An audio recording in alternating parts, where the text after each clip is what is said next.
कल दीदी मायके जा रही है, रात में लौटेगी।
नाश्ते में क्या बन रहा है? ऑमलेट। ओह वाव, मेरा फेवरेट।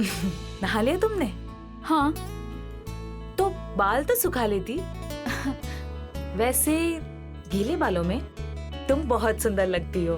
क्या फायदा दीदी, जिसे हमारी खूबसूरती की तारीफ करनी चाहिए वो तो हमेशा लैपटॉप में घुसे रहते हैं। उन्हें ना हमारी कदर है ना फिक्र है। ऐसा नहीं है चित्रा, अनंत भी क्या करे, उसकी बेचारी की जॉब ही ऐसी है। क्या फायदा ऐसी जॉब का दीदी, जिसमें न टाइम हो न पैसा हो। पूरे महीने के 25,000 सैलरी कमाते हैं और अंत में जाके पूरा 25,000 का हिसाब लगाते हैं। दीदी, अरे इतना खूबसूरत हार जेठ जी ने दिया? हाँ, ये तो बहुत महंगा लग रहा है दीदी। वाकई में जेठ जी आपसे कितना प्यार करते हैं। हर हफ्ते आपको एक तोहफा लाके देते हैं ना वो। चित्रा, अनंत भी तुमसे बहुत प्यार करता है। खाक प्यार करते हैं वो। आज तक हमको ना ढंग की साड़ी तक नहीं लाके दिए। आपको पता है, हमारे पास जितनी साड़ी है सब आप ही ने तो दी है। जेठ जी वाकई में आपसे बहुत प्यार करते हैं। अब देखिए ना, उनकी गवर्नमेंट सर्विस, ऊपर से अच्छी तनख्वाह, ऊपर से ऊपर की अच्छी कमाई। क्या बात है। एक मिनट चित्रा, कहीं तुम ये तो नहीं कहना चाहती कि सतीश एक भ्रष्ट ऑफिसर है? नहीं दीदी, हम ऐसा थोड़े ना कह रहे हैं। हम तो ये कह रहे हैं कि गवर्नमेंट सर्विस में तनख्वाह कितनी अच्छी मिलती है, तभी तो इतने महंगे महंगे हार ला रहे हैं आपके लिए। मैं कुछ मदद करूं? नहीं, अब सतीश की तारीफें करना बंद करो और ये सब लेकर बाहर जाओ। लो, संभल के। काश जेठ जी आपके नहीं हमारे पति होते जेठानी जी, तब तो जिंदगी की ऐशी ही हो जाती। लेकिन पति ना सही, यार तो बन सकते हैं ना जेठ जी हमारे।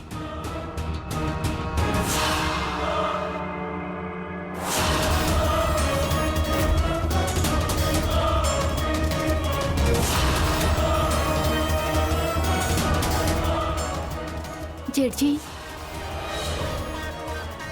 आपके लिए जूस।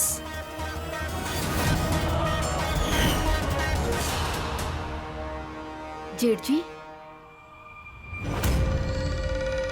क्या हुआ? कहाँ खो गए थे? कुछ नहीं, बस गीले बालों में बहुत खूबसूरत लग रही हो।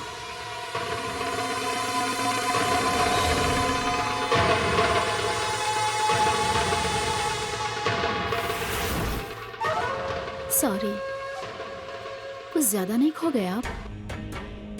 ऐसा लग रहा है जैसे तुमने पानी की बूंदे नहीं, अंगार बरसाई हो मुझ पर।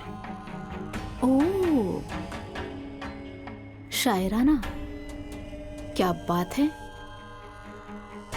दीदी जी के लिए सोने का हार और हमारे लिए सिर्फ शायरी।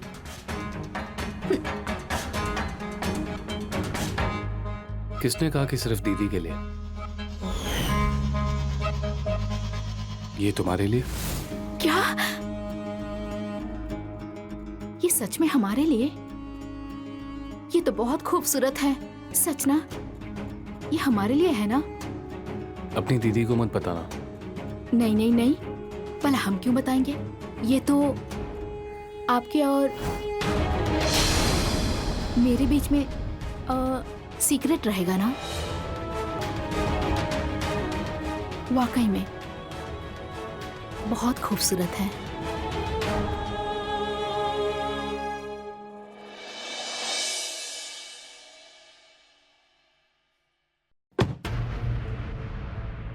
सुनो, जेठ जी तुम्हारा नाश्ते के टेबल पे इंतजार कर। हाँ बस 2 मिनट में आया।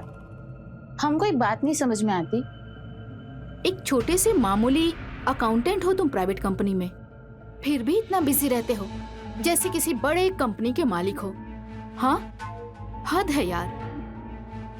जाओ जाओ, जाके जेठ जी से कुछ सीखो। देखो उन्हें, अपनी बीवी के लिए कितना वक्त निकालते हैं वो, इतने बड़े ऑफिसर होने के बावजूद। और तुम हो कि तुम कहना क्या चाहती हो? हम यही कहना चाहते हैं अनंत जी कि कुछ लाइफ में कर लीजिए। कब तक 25,000 पे जिंदगी जीते रहेंगे? हाँ, आप साहब बोलो, हुआ क्या है? तुमको पता है कल जेठ जी ने दीदी के लिए इतना महंगा तोहफा लेकर आए, सोने का हार। और तुम हो कि आज तक हमको एक चवन्नी का तोहफा तक नहीं दिए हो। कुछ दिए हो क्या? बताओ, दिए हो?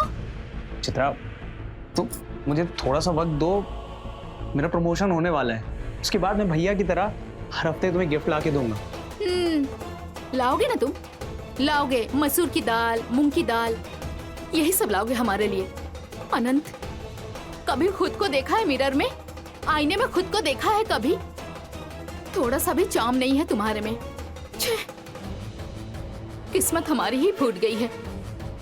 हमें तो अब लगता है कि हमने तुमसे शादी करके ही गलती कर दी।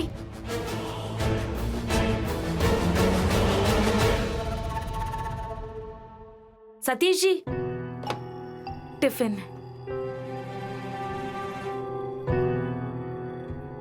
आज टिफिन खा के आना। कल की तरह पूरा टिफिन घर पे वापस नहीं आना चाहिए। अरे हाँ बाबा, एक बात कहूँ?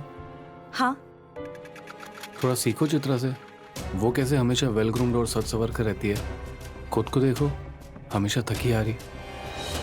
वो इसीलिए क्योंकि मैं घर का सारा काम करती हूँ और वो महारानी दिन भर सजने संवरने में बिजी रहती है। अरे तुम गुस्सा क्यों हो रही हो?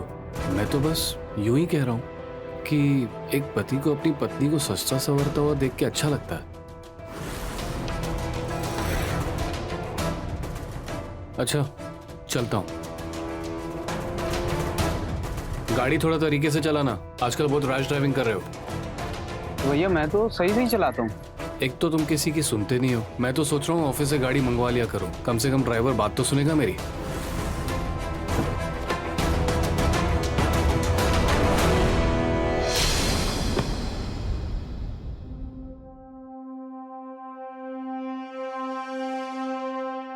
चित्रा,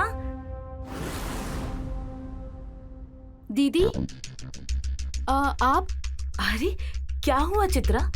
इतना घबरा क्यों गई तुम? नहीं, मैं घबराई नहीं। वो आप एकदम अचानक से आ गई ना, इसलिए। कुछ काम था? हाँ, ये देखो ना, ये शर्ट कैसी है? आज सतीश का बर्थडे है ना, तो मैंने सोचा कि गिफ्ट कर देती हूँ। कैसी है? सुंदर है ना? सच कहें दीदी तो बिल्कुल भी अच्छा नहीं है। जेठ जी इतने हैंडसम है, उनकी हाइट, लंबाई और कितने सुंदर दिखते हैं ना वो, उन पे ये शर्ट नहीं जचेगी। उनके ऊपर तो कलरफुल वाला बहुत सूट करेगा। हाँ। अच्छा, अरे आप दुखी क्यों हो रही हो? मैं अभी ऑनलाइन ऑर्डर कर देती हूँ ना, अभी आ जाएगा। और हाँ, आज रात का खाना भी मैं बनाती हूँ। नहीं नहीं, रहने दो, मैं सब कुछ खुद कर लूंगी। क्यों?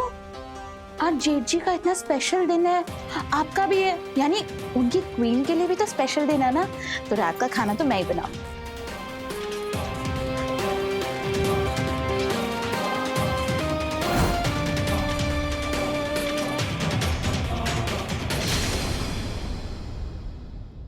क्या बात है, आज बर्थडे बॉय बहुत स्मार्ट लग रहे हैं।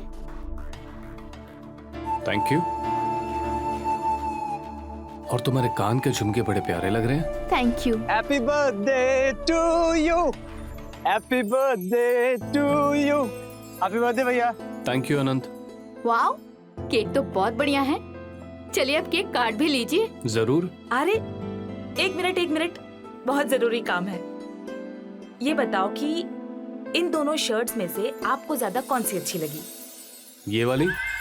देखा देखा, मैंने कहा था ना दीदी कि जेठ जी को सिर्फ मेरी चूज की हुई शर्ट पसंद आएगी, क्योंकि मुझे उनकी चॉइस पता है। लेकिन आप हैं कि मानती नहीं। चलिए अब केक कट किया जाए। श्योर।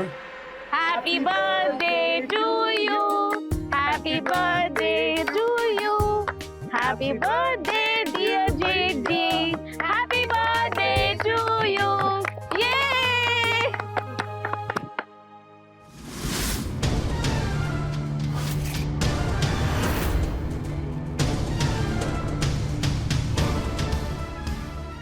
चित्रा, कुछ तो शर्म करो, जेठ जी है तुम्हारे। अरे तो क्या हो गया, पर मेरे दोस्त भी तो हैं, और जब दोस्ती की है तो किस बात की शर्म? हाँ? अरे अरे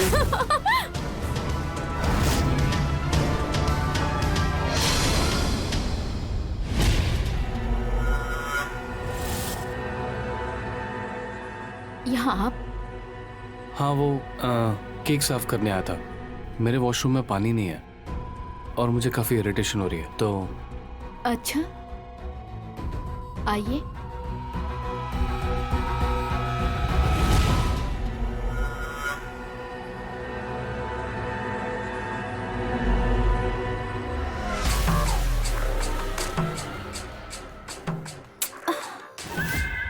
क्या हुआ? ये मेरा चेन, जरा एक मिनट देखिए।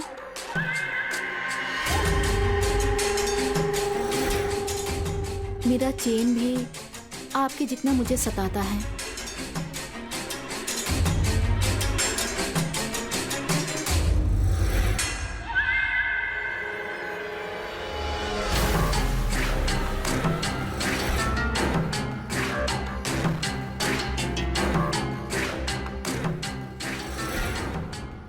कल दीदी मायके जा रही है, रात में लौटेगी।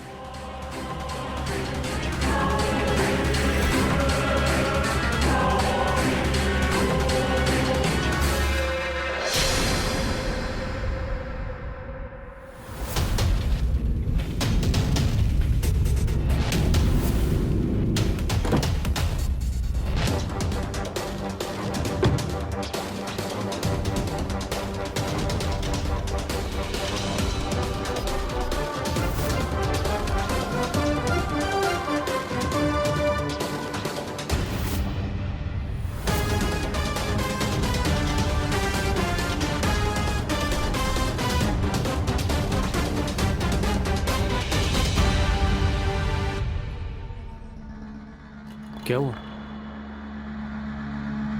तुम्हें मेरा आना अच्छा नहीं लगा? मैंने ऑफिस से छुट्टी तुम्हारे लिए ही ली है। कुछ नहीं, बस हमारी किस्मत पे हमको रोना आ रहा है। देखिए ना, दीदी कितनी खुशनसीब है ना कि उन्हें आप जैसा पति मिला जो उनसे बहुत प्यार करता है, उनकी बहुत कदर करता है। आप तो हर हफ्ते दीदी के लिए कुछ न कुछ लेकर आते हैं, उन्हें महंगे महंगे तोहफे देते हैं। और एक हमारा पति, तोहफा तो दूर की बात, वो हमें टाइम तक नहीं देता है। ऑफिस में ओवर टाइम करते हैं, ऊपर से सैलरी सिर्फ 25,000 रुपए। वो कॉर्पोरेट में जॉब करता है, वहाँ ऐसे ही ओवर टाइम चलता है। पर हमारी लाइफ का क्या? हाँ, हमारी जिंदगी तो बर्बाद हो रही है ना। क्या हमारे कोई अरमान नहीं, हमारी कोई ख्वाहिश नहीं है क्या? उसका क्या होगा? उसके लिए मैं हूं ना, मैं पूरे करूंगा तुम्हारे अरमान और तुम्हारी ख्वाहिशें।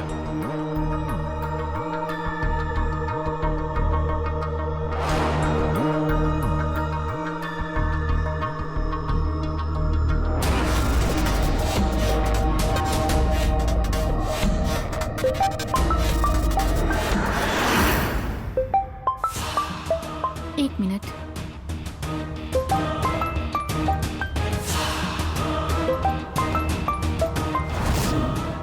ये आदमी भी ना,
हमें पक्का यकीन है इनकी और चित्रा के बीच में कुछ तो चक्कर चल रहा है। हम कुछ भी बर्दाश्त कर सकते हैं, लेकिन पति की बेवफाई नहीं।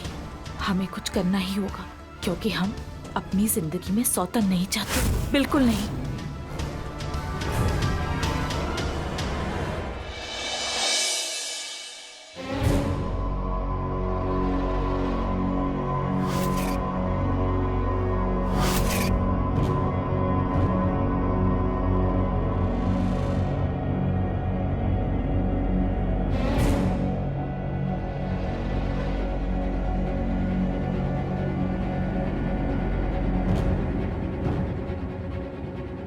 क्या हुआ?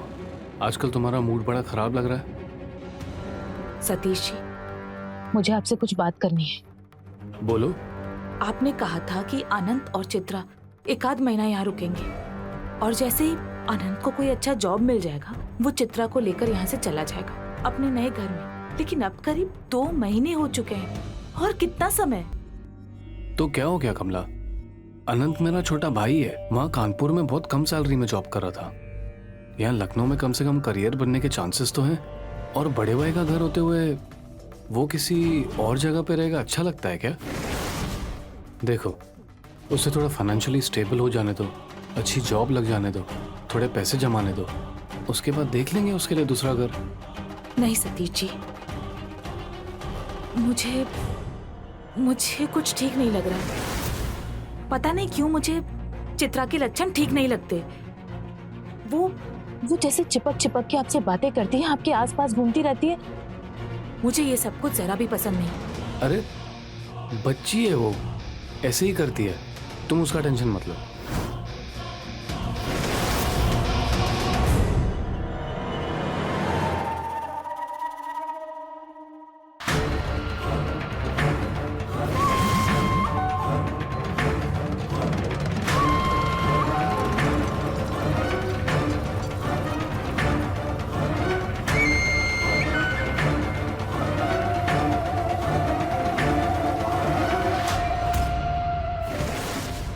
I'm sorry.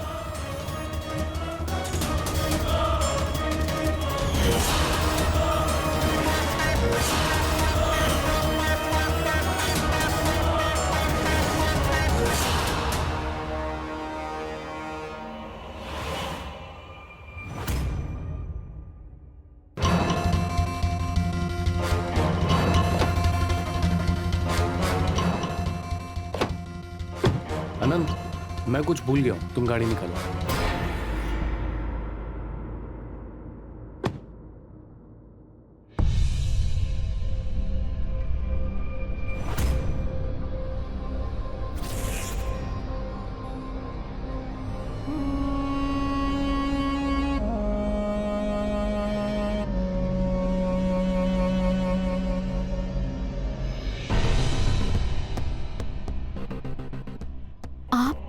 चित्रा, अब मैं तुम्हारे बिना नहीं रह सकता। सुनिए, दीदी आज दोपहर में डॉक्टर के पास जा रही हैं, 3:30 बजे।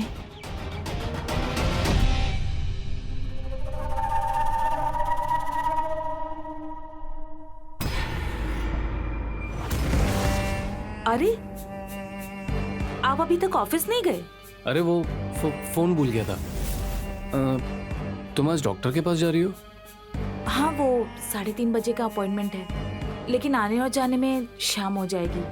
ठीक है, तो मुझे बता देना, वापसी में तुम्हें पिक कर लूंगा। कहीं कमला ने हमें देख तो नहीं लिया चित्रा के साथ चिपकते हुए? हमें और चौकन्ना रहना होगा। चलता हूँ। ठीक है,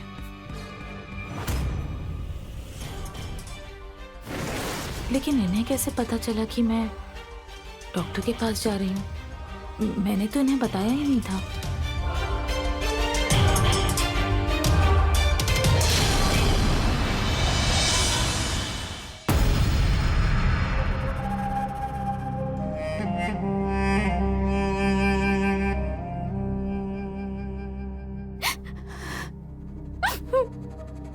क्या हुआ चित्रा? सतीश, मैं आपके बगैर नहीं रह सकती अब। मैं सच कह रही हूँ सतीश, मैं सच्ची आपके बगैर नहीं रह सकती अब। मुझे ऐसा क्यों लग रहा है कि जैसे मैं दीदी का कुछ चुरा रही हूँ, जैसे मेरी जिंदगी से सब कुछ जाने वाला है। सतीश, सतीश बताइए ना, अब मैं क्या करूँ? मुझे कुछ भी समझ में नहीं आ रहा है।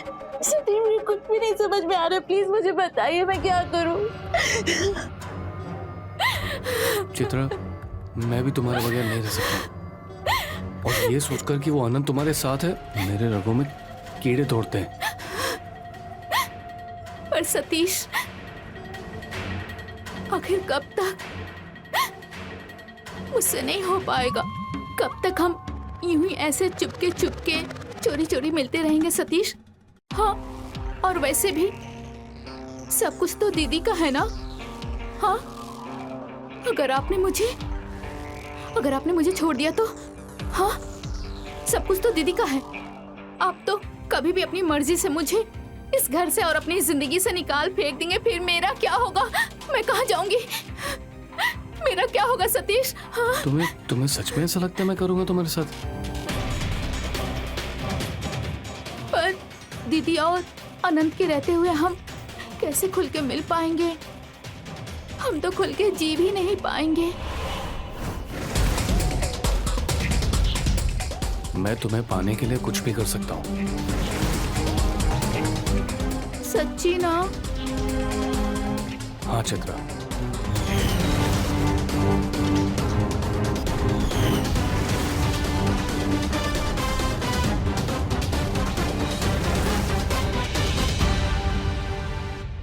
जुर्म करने वाले से ज्यादा जुर्म सहने वालों को खबरदार रहना चाहिए, क्योंकि जुर्म सिर्फ तब होता है जब हम उसे होने देते हैं। कुछ ऐसा ही हुआ आज के जुर्म की कहानी में।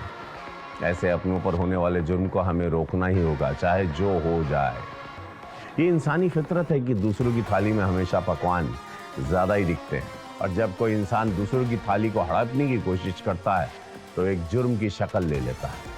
नमस्कार, मैं हूं रवि किशन। क्राइम फाइल्स के एक और जुर्म की कहानी लेकर फिर आपके सामने हाजिर हूं।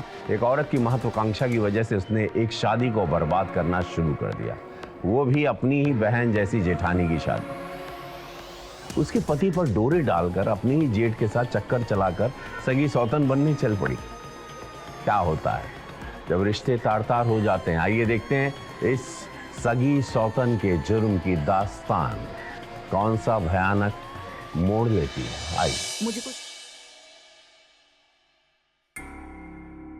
मॉर्निंग भैया। भैया आप लोगों का बढ़िया है, हर तीसरे दिन कोई ना कोई हॉलीडे। और यहाँ हम कॉर्पोरेट वाले हैं, छुट्टी तो हमारे लिए जैसे एक सपना है। सरकारी नौकरी पाने के लिए कितनी जुत्तियां कसनी पड़ती है पता है?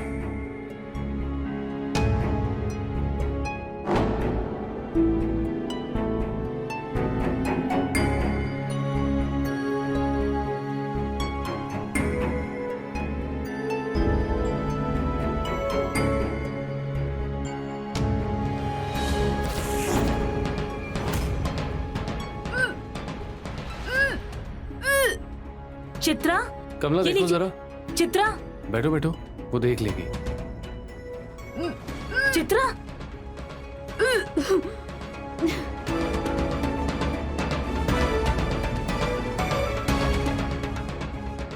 ठीक हो? ठीक हो अभी? अचानक से क्या हुआ? कुछ गलत खा लिया था क्या? नहीं भाभी, पता नहीं, एकदम ऐसे मन अजीब सा लग रहा था थोड़ा सा। खाया तो घर का ही खाना था फिर? अब ठीक लग रहा है?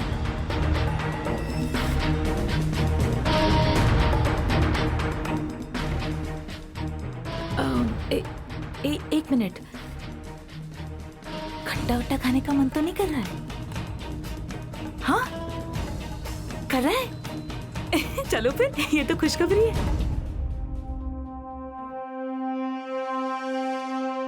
खुशखबरी है, मैं ताई बनने वाली हूँ।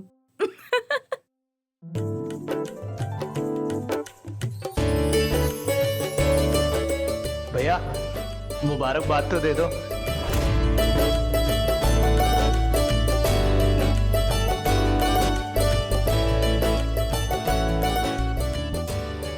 अनंत, तुम मुझे मंदिर छोड़ दो।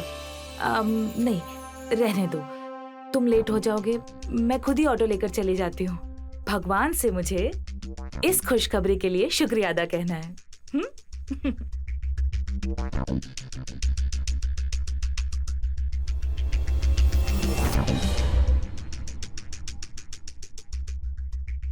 चली? चलो, अनंत आते वक्त मिठाई जरूर ले लेना। वापस बधाई। बाय भैया। बाय चित्रा, आता हूँ। हाँ, अपना ख्याल रखना।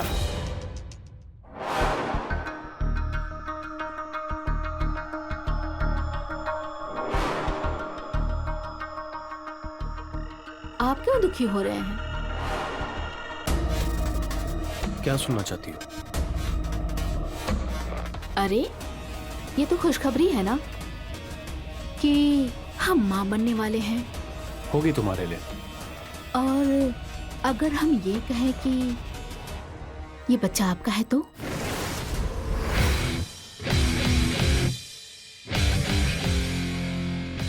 सच चित्रा?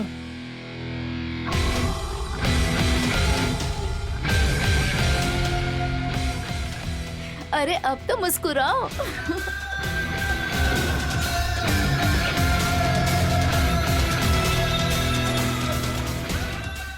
पापा बनने का सुख अपने हाथ से जाने नहीं दे सकता मैं, इसीलिए मुझे कमला और अनंत को रास्ते से हटाना पड़ेगा, ताकि मैं और चित्रा हंसी खुशी रह सके अपने बच्चे के साथ उम्र भर।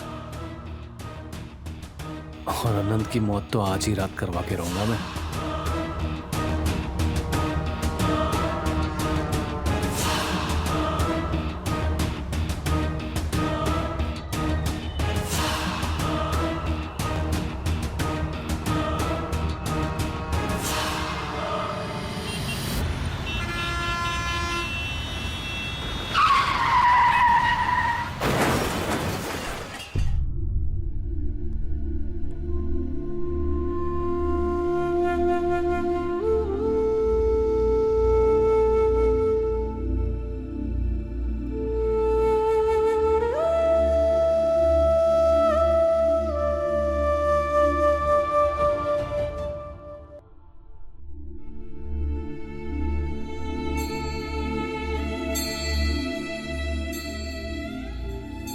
सतीश, तूने अनंत को कानपुर से लखनऊ बुलाया था ना, और मुझे कहा था उसका ख्याल रखेगा। फिर ये कैसे हो गया बेटा? कैसे हो गया उसका एक्सीडेंट? माँ, मैं उसे हमेशा कहता था कि गाड़ी धीरे चला, पर वो था कि मेरी कभी सुनता ही नहीं था। कितना खुश था अनंत, कितना खुश था ये जानकर कि वो बाप बनने वाला है। अभी 6 महीने भी नहीं हुए थे इनकी शादी को, और ये बेचारी चित्रा विधवा हो गई। अब इसका ध्यान कौन रखेगा? माँ, आप चिंता मत करो, मैं हूं ना।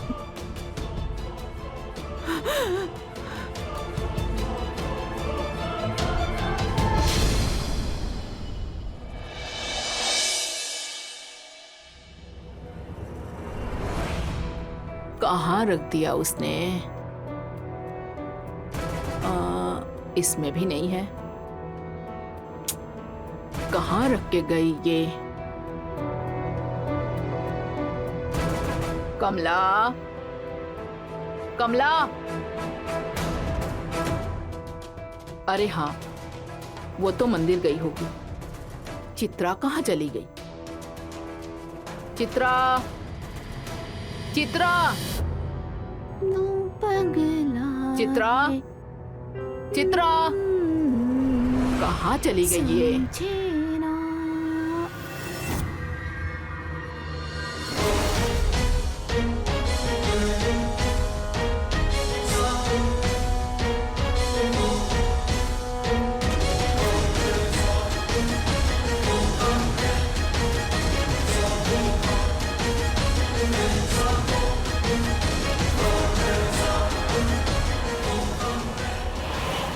अभी 15 दिन भी नहीं हुए इसके पति को मरे हुए, और ये निर्लज नाच रही है।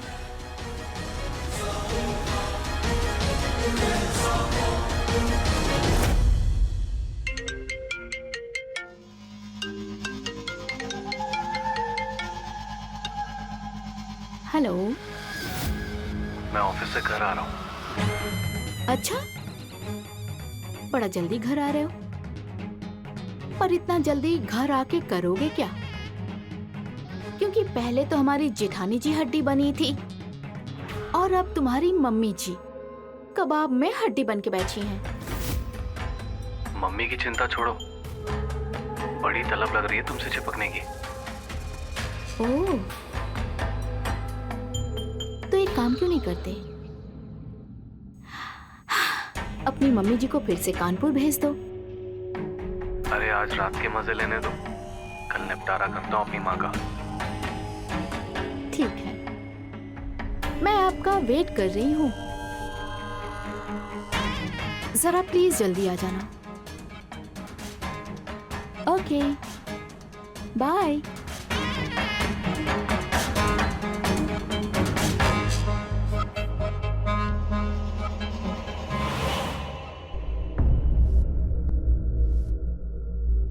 माँ, हाँ? कुछ परेशान लग रही हो? देखो सतीश, मुझे कुछ ठीक नहीं लग रहा है। अभी अनंत को गए हुए 15 दिन हुए, और चित्रा हंसी ठिठोली कर रही है। माँ, मैं समझता हूँ,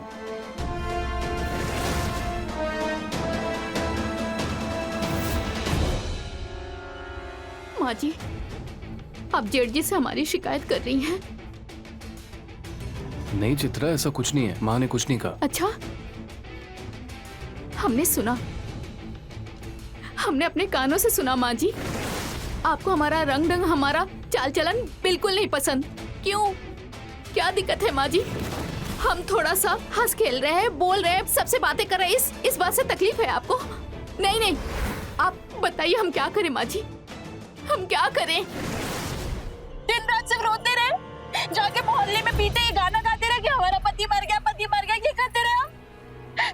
क्या करें सतीश जी, दिन रात सिर्फ रोते रहे। अरे हम तो सिर्फ थोड़ा सा हंस खेल लेते, बोल लेते आप सबके सामने, ताकि आप लोग परेशान ना हो हमारे लिए।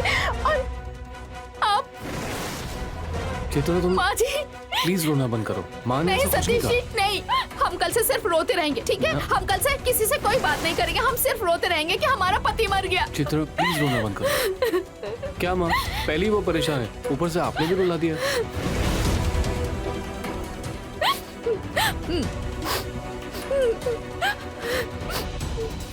हमें माँ को कल के कल ही महीने के घर के खर्चे के पैसे ना भेजने की धमकी देकर यहाँ से कानपुर भेजना पड़ेगा, क्योंकि मैं नहीं चाहता कि मेरे और चित्रा की मोहब्बत के बीच में कोई आए।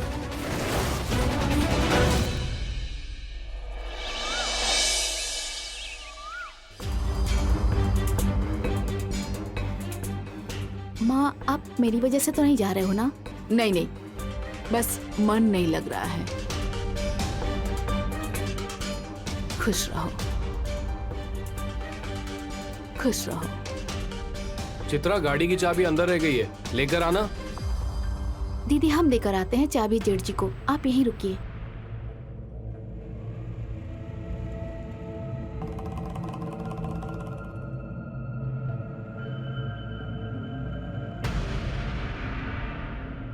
सुनो, मैं तुम्हारी सास हूं, वो मेरा बेटा है, तुम मेरी बहू हो। वो भी मेरी बहू है। लेकिन एक औरत होने के नाते मैं तुम्हें बता दूं, कब कौन सी सगी औरत सौतन बन जाए पता नहीं चलता। इसलिए अपने घर को संभाल ले, दरारें पड़ने से पहले।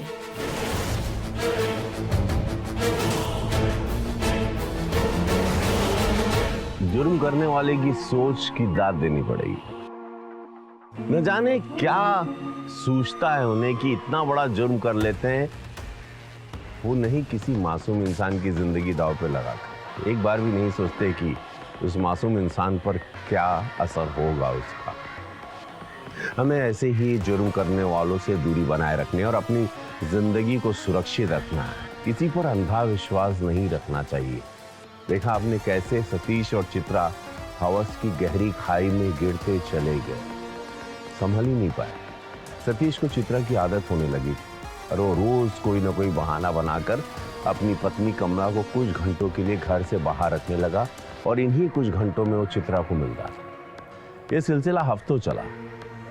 चित्रा ने सतीश को जैसे पूरी तरह अपने वश में कर लिया। जहां सतीश को सिवाय चित्रा के कुछ नहीं दिखाई दे रहा है, वहां चित्रा के मंसूबे वो सब पाने को होने लगे थे जिसके लिए उसने रिश्ते की मर्यादा तोड़ी, अपनी ही जेठानी को दांव पे लगा दिया। हवस पाप। आइए देखते हैं कैसे। गाड़ी के पीछे के दोनों बैक टायर पंचर है। अब क्या होगा? माँ को स्टेशन जाने में देरी हो जाएगी तो? अरे रिक्शा में छोड़ देंगे। आओ माँ।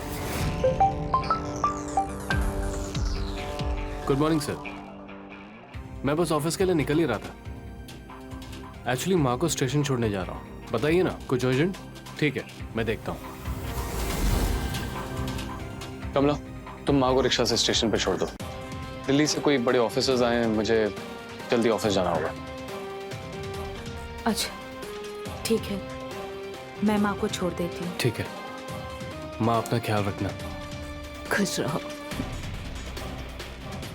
चलो हाँ चलो, बाय माँ। बाय।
ये क्या हो रहा है यहाँ?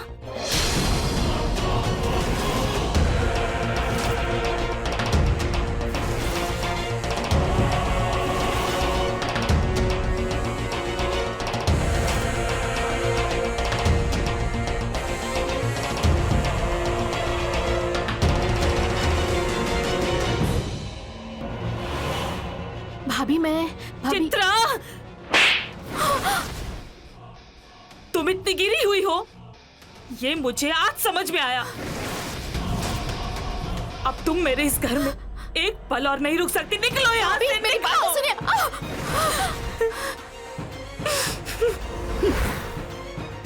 घर से मैं नहीं, तुम जाओगी। हाँ कमला, मैं चित्रा से प्यार करता हूँ और उसके बगैर नहीं रह सकता हूँ। ये आप क्या कह रहे हैं? आपको समझ में आ रही है कोई बात? हाँ, मैं जानता हूं मैं क्या कह रहा हूं। मैं उससे प्यार करता हूं। मुझे चित्रा की आदत हो गई है। वो हर दम मेरे सर पर नशे की तरह सवार रहती है। इसे पाने के लिए मैंने अपने भाई को तक। भाई को क्या? भाई को क्या? क्या भाई को? हाँ, मैंने पूछा भाई को क्या? मैं बताती हूँ। हमने आनंद जी की कार की ब्रेक की वायर काट दी ताकि उनका एक्सीडेंट हो जाए और हमें छुटकारा मिल जाए, ताकि हम दोनों पूरी जिंदगी साथ गुजार सकें।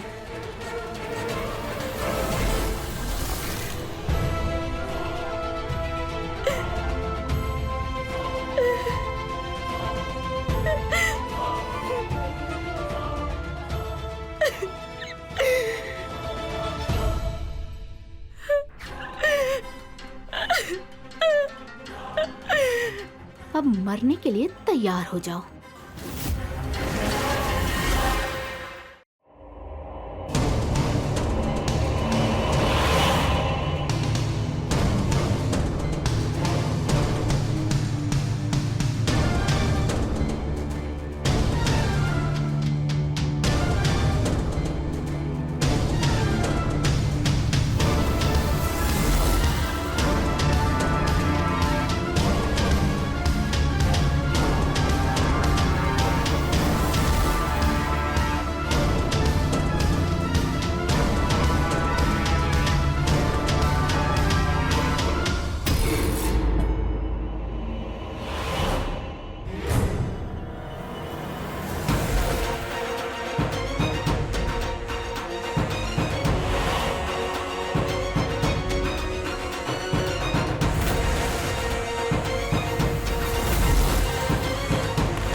रुक जा सतीश, हट।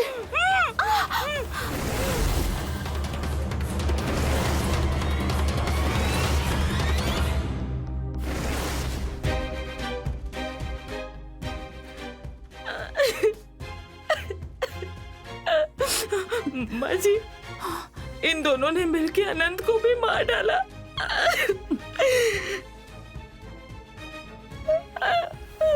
अगर मुझे पता होता कि मेरी कोख से तू जैसा राक्षस पैदा होगा, मैं तुझे पैदा ही नहीं होने देती। संभाल लिए आप। सही समय पर आपने पुलिस को फोन करके कानून का साथ दिया आपने।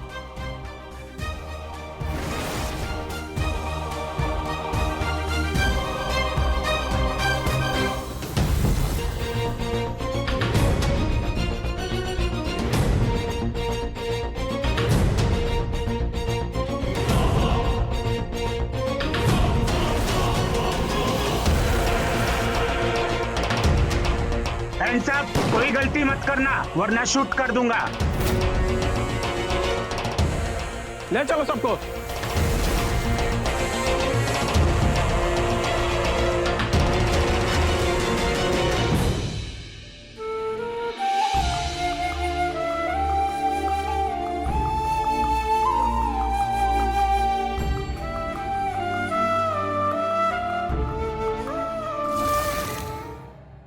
कहते हैं ना कि जुर्म की कोई जाति नहीं होती, वो कभी भी किसी भी मोड़ पर हो सकता है। कुछ ऐसा ही हुआ आज की इस कहानी में, जहां पैसे और शारीरिक भूख के कारण इतना बड़ा जुर्म हो गया। सतीश ने अपनी हवस के कारण अपने छोटे भाई की हत्या कर दी। अगर समय रहते सतीश ने अपनी विकृति पर काबू पा लिया होता तो शायद वो जुर्म करने से बच जाता। चित्रा एक अच्छा जीवन जी सकती थी अगर वो अपनी महत्वाकांक्षाओं की गुलाम बनकर ना रह जाती और अपनी शादीशुदा जिंदगी को समझने की कोशिश करती, बस सिर्फ इसीलिए क्योंकि उसका पति उसका जेठ जैसा हैंडसम या अच्छा नहीं दिखता था, उसने इतना बड़ा जुर्म कर दिया। याद रखिए, हमारा समाज कुछ मर्यादाओं के धागों से बंधा हुआ है, ये भारत, और जब तक हम इन धागों का सम्मान करते हैं हमारा जीवन सुखमय रहता है। और इसी बातों को आपके पास छोड़कर अब लेता हूं आपसे अलविदा। फिर मिलूंगा क्राइम फाइल्स के अगले एपिसोड में क्राइम की नई कहानी लेकर। तब तक रहें खबरदार, बने होशियार, देखते रहें मेरे साथ क्राइम फाइल। जय हिंद, भारत माता की जय।